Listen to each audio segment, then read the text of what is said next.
1947లో స్వేచ్ఛా వాయువులు పీల్చుకున్న భారత్ 100 ఏళ్ల ప్రస్థానాన్ని పూర్తి చేసుకునే నాటికి ప్రపంచ ముఖ చిత్రాన్ని మార్చేయబోతుంది. నిన్న మొన్నటి వరకు పేద దేశంగా ముద్రపడిన భారత్ నేడు జర్మనీ, జపాన్ వంటి దిగ్గజాలను వెనక్కి నెట్టి ప్రపంచ ఆర్థిక సామ్రాజ్యంలో అగ్రస్థానాన్ని కైవసం చేసుకునే దిశగా అడుగులు వేస్తుంది. ప్రస్తుతం ప్రపంచంలోనే వేగంగా వృద్ధి చెందుతున్న ఆర్థిక వ్యవస్థగా భారత్ రికార్డు సృష్టిస్తోంది. ప్రపంచంలోనే 3వ అతిపెద్ద ఆర్థిక వ్యవస్థగా అవతరించడానికి భారత్ సిద్ధమైంది. చైనా విస్తరణవాదం, అమెరికా ఆధిపత్య పోకడ్ల మధ్య భారత్ ఒక నైతిక అగ్రరాజ్యంగా ఎదుగుతోంది. 1947లో స్వాతంత్ర్యం పొందినప్పటి నుండి 2047లో శతాబ్ది ఉత్సవాలు జరుపుకునే నాటికి భారతదేశం ఒక అద్భుతమైన పరిణామాన్ని లక్ష్యంగా పెట్టుకుంది.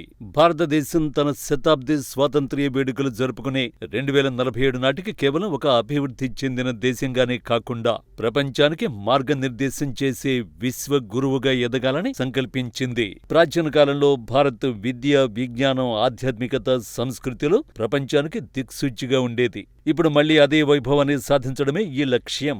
ఇది కేవలం ఆర్థిక శక్తి గురించి మాత్రమే కాదు, నైతిక, సాంస్కృతిక నాయకత్వంపై భారత్ దృష్టి పెట్టింది. 1947లో స్వేచ్ఛ కోసం పోరాడిన భారత్ 2047 నాటికి సమర్థత, అభివృద్ధిలో ప్రపంచానికి ఆదర్శంగా నిలవడమే లక్ష్యంగా పెట్టుకుంది.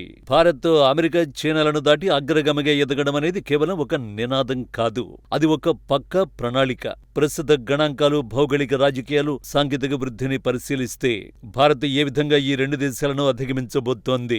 చైనా 1949లో రిపబ్లిక్ గా ఏర్పడినప్పటి నుంచి పారిశ్రామికంగా, ఆర్థికంగా భారత్ కంటే వేగంగా దూసుకుపోయింది. కానీ ప్రస్తుతం ప్రపంచ దేశాల దృష్టి భారత్ వైపు మళ్లింది. చైనాకు దీటుగా భారత్ ఎదుగుతోంది. రాబోయే 25 ఏళ్లలో చైనాను భారత్ మించిపోతుంది. చైనా ఎదుర్కొంటున్న అతిపెద్ద సమస్య వృద్ధాప్యం. వారి వన్ చైల్డ్ పాలసీ వల్ల ప్రస్తుతం అక్కడ యువత తగ్గి ముసలివారు పెరుగుతున్నారు. దీనివల్ల వారి ఉత్పాదకత తగ్గుతోంది. భారతదేశం ప్రపంచంలోనే అత్యంత యువ దేశం. మన సగటు వయసు 28 ఏళ్లు. 2047 నాటికి కూడా భారత్ వద్దే ప్రపంచంలోనే అతిపెద్ద శ్రామిక శక్తి ఉంటుంది. ఇది ఆర్థిక వృద్ధికి ఇంధనంలా పనిచేస్తుంది. ప్రపంచ దేశాలు ఇప్పుడు చైనాపై ఆధారపడటం తగ్గించాలనుకుంటున్నాయి. గత కొన్నేళ్లుగా చైనా ఆర్థిక వృద్ధి రేటు 4 నుంచి 5% పడిపోగా భారత్ స్థిరంగా 6 నుండి 7% వృద్ధిని నమోదు చేస్తోంది. జర్మనీని ఇప్పటికే దాటేస్తున్న భారత్ 2030 నాటికి జపాన్ కూడా వెనక్కి నెట్టి 3వ స్థానానికి చేరనుంది. చైనా భారీగా ఖర్చు పెట్టిన భారత్ చాలా తక్కువ ఖర్చుతో అద్భుతాలు చేస్తోంది. చంద్రయాన్ 3 విజయం ద్వారా దక్షిణ ధ్రువంపై అడుగుపెట్టిన మొదటి దేశంగా భారత్ నిలిచింది. చైనాలో డిజిటల్ వ్యవస్థలు వారి దేశానికి పరిమితం. కానీ భారత్ అభివృద్ధి చేసిన యూపీఐ వంటి సాంకేతికతను నేడు ప్రపంచ దేశాలు అడుగుతున్నాయి. చైనా నుండి తరలిపోతున్న కంపెనీలకు అమెరికా తన సొంత దేశం కంటే భారత్నే ఉత్తమ ప్రత్యామ్నాయంగా చూస్తోంది.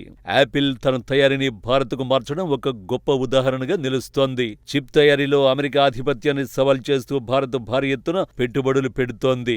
అమెరికాకు చెందిన నాసా అత్యంత శక్తివంతమైనది. అయినప్పటికీ భారత్కు చెందిన ఇస్రో అతి తక్కువ ఖర్చుతో ప్రయోగాలు చేస్తూ ప్రపంచాన్ని ఆశ్చర్యపరుస్తోంది. చంద్రుని దక్షిణ ధ్రువంపై దిగిన మొదటి దేశంగా భారత్ చరిత్ర సృష్టించింది. సొంతంగా స్పేస్ స్టేషన్ నిర్మించుకునే దిశగా భారత్ అడుగులేస్తోంది. ఇది అమెరికా అంతరిక్ష ఆధిపత్యానికి గట్టి పోటీనిస్తుంది. యూరోపియన్ దేశాలతో భారత్ కుదుర్చుకుంటున్న ఒప్పందాలు, ముఖ్యంగా ఇటీవల కుదిరిన ఒప్పందంపై ప్రపంచవ్యాప్తంగా ప్రశంసలు కురుస్తున్నాయి. దశాబ్దాలుగా పెండింగ్ లో ఉన్న చర్చలను ఫలప్రదం చేస్తూ భారత్ తన దౌత్య ఆర్థిక చాకచక్యాన్ని చాటుకుంది. స్విట్జర్లాండ్, నార్వే, ఐస్లాండ్ మరియు లిస్టెన్స్టైన్ వంటి ధనిక యూరోపియన్ దేశాలతో భారత్ కుదుర్చుకున్న ఈ ఒప్పందం ఒక సంచలనంగా మారనుంది. వచ్చే 15 ఏళ్లలో భారత్ లో $100 బిలియన్ పెట్టుబడులు పెట్టేలా 10 లక్షల ఉద్యోగాల కల్పనే లక్ష్యంగా ఈ ఒప్పందం కుదిరింది. యూరోపియన్ కంపెనీలు తమ తయారీ కేంద్రాలను చైనా నుండి భారత్కు మార్చడానికి ఈ ఒప్పందాలు దోహదపడుతున్నాయి. అధిక నాణ్యత కలిగిన యంత్రాలు, ఫార్మస్యూటికల్స్, డిజిటల్ టెక్నాలజీ భారత్కు తక్కువ ధరకే అందుబాటులోకి రానున్నాయి. భారతీయ రైతులు, ఐటీ నిపుణులు మరియు చేతి వృత్తుల వారికి యూరోప్ మార్కెట్ తలుపులు తెరుచుకున్నాయి. యూరోప్తో కుదిరిన ఈ ఒప్పందాలు 2047 నాటికి భారత్ను అమెరికా, చైనాలకు దీటుగా నిలబెట్టడంలో కీలక పాత్ర పోషిస్తాయి. ఇది భారత్ యొక్క soft power, power, economic power రెండింటినీ ప్రపంచ వేదికపై నిరూపించింది.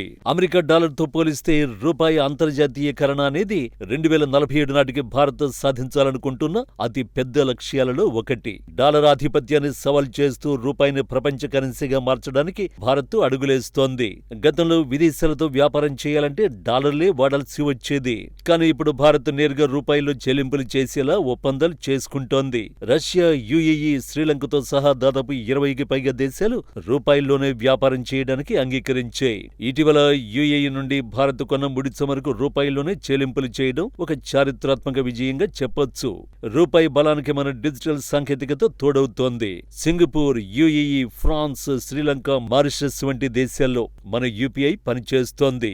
దీనివల్ల భారతీయులు విదేశాలకు వెళ్లినప్పుడు డాలర్లపై ఆధారపడాల్సిన అవసరం లేకుండా నేరుగా రూపాయిల్లోనే క్యూఆర్ కోడ్ స్కాన్ చేసి చెల్లింపులు చేయొచ్చు. ఆర్బీఐ ప్రవేశపెట్టిన డిజిటల్ రూపాయి ద్వారా అంతర్జాతీయ చెల్లింపులు మరింత వేగంగా, సురక్షితంగా మారుతున్నాయి. ఇది భవిష్యత్తులో స్విఫ్ట్ వంటి వ్యవస్థలకు ప్రత్యామ్నాయంగా మారి డాలర్ అవసరాన్ని తగ్గిస్తుంది. 2047 నాటికి భారత్ కేవలం ఆర్థిక శక్తిగానే కాకుండా సైనిక ఆయుధ సంపత్తిలో అమెరికా, చైనాలను మించిపోయే గ్లోబల్ డిఫెన్స్ సూపర్ పవర్ కావాలని లక్ష్యంగా పెట్టుకుంది. ఒకప్పుడు ప్రపంచంలోనే అత్యధికంగా ఆయుధాలను దిగుమతి చేసుకునే భారత్ ఇప్పుడు ప్రపంచానికి ఆయుధాలను అమ్మే స్థాయికి చేరుతోంది. ఇప్పుడు ఆత్మనిర్భర్ భారత్ మంత్రంతో అగ్రరాజ్యాలకు పోటీనిస్తోంది. బ్రహ్మోస్ క్షిపణులు, తేజస్ యుద్ధ విమానాలు, ఐఎన్ఎస్ విక్రాంత్ వంటి స్వదేశీ యుద్ధ నౌకలతో భారత్ తన సైనిక పటిమను పెంచుకుంది.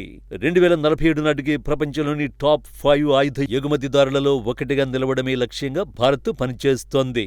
అమెరికా, చైనాల్ని దాటాలంటే కేవలం సంప్రదాయ ఆయుధాలు సరిపోవు. అందుకే భారత్ భవిష్యత్ సాంకేతికతపై దృష్టి సారించింది. ధ్వని కంటే 5 రెట్ల వేగంతో ప్రయాణించే క్షిపణుల తయారీలో భారత్, అమెరికా, చైనాలతో పోటీ పడుతోంది. యుద్ధ రంగంలో ఏఐ వినియోగంలో భారత్ అగ్రరాజ్యాలకు దీటుగా పరిశోధనలు చేస్తోంది. అంతరిక్షంలో ఉపగ్రహాలను కూల్చివేసే మిషన్ శక్తి ద్వారా భారత్ తన సత్తాను ఇప్పటికే నిరూపించింది. ఐఎన్ఎస్ విక్రాంత్ తర్వాత మరిన్ని భారీ యుద్ధ నౌకలను నిర్మించి హిందూ మహాసముద్రంలో చైనా ప్రాబల్యాన్ని అడ్డుకోవడమే లక్ష్యంగా పెట్టుకుంది. యుద్ధం చేయడం మన ఉద్దేశం కాదు, కానీ శాంతిని కాపాడాలంటే యుద్ధానికి సిద్ధంగా ఉండాలి అనే సిద్ధాంతంతో భారత్ ముందుకు సాగుతోంది.